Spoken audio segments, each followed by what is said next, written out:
Ça y est, c'est fait. La fumée blanche sort de la chapelle Sixtine, sans aucun doute, pour montrer que le choix fait par les 133 cardinaux a porté ses fruits. Le message est clair, le nouveau pape est élu. Le peuple accourt d'un cœur bouillonnant de choix pour voir qui peut prendre le bâton de commandement en remplaçant le pape François. Les cloches sonnent sur le regard et midi public. Le cardinal Dominique Mambetti s'apprête à faire l'annonce. Sans suspense et sans aucun doute possible, le cardinal Robert Francis Prévost a été élu le 267e pape.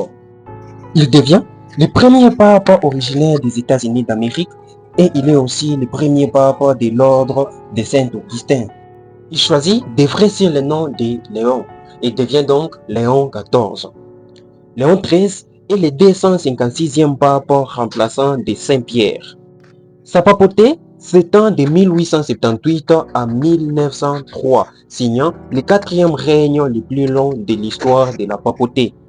Il a pour mission d'être l'évêque de Rome en sa qualité de digne représentant de Saint-Pierre. Il est le représentant de Christ dans la chair. Il est l'enseignant des dogmes religieux et des récits bibliques. Il sera aussi attendu sur des questions d'actualité comme la bénédiction des couples homosexuels, l'immigration et la paix durable dans le monde.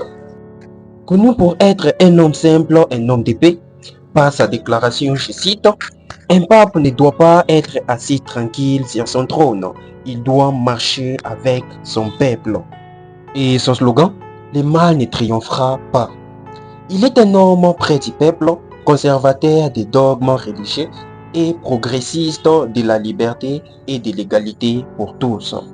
L'actuel président de son pays natal, Donald Trump, s'est dit être heureux de l'avoir au pape et d'être prêt à travailler avec lui, signalant qu'il y a quelques jours avant les élections, il s'était affiché avec une photo montée par intelligence artificielle où il était vêtu en pape.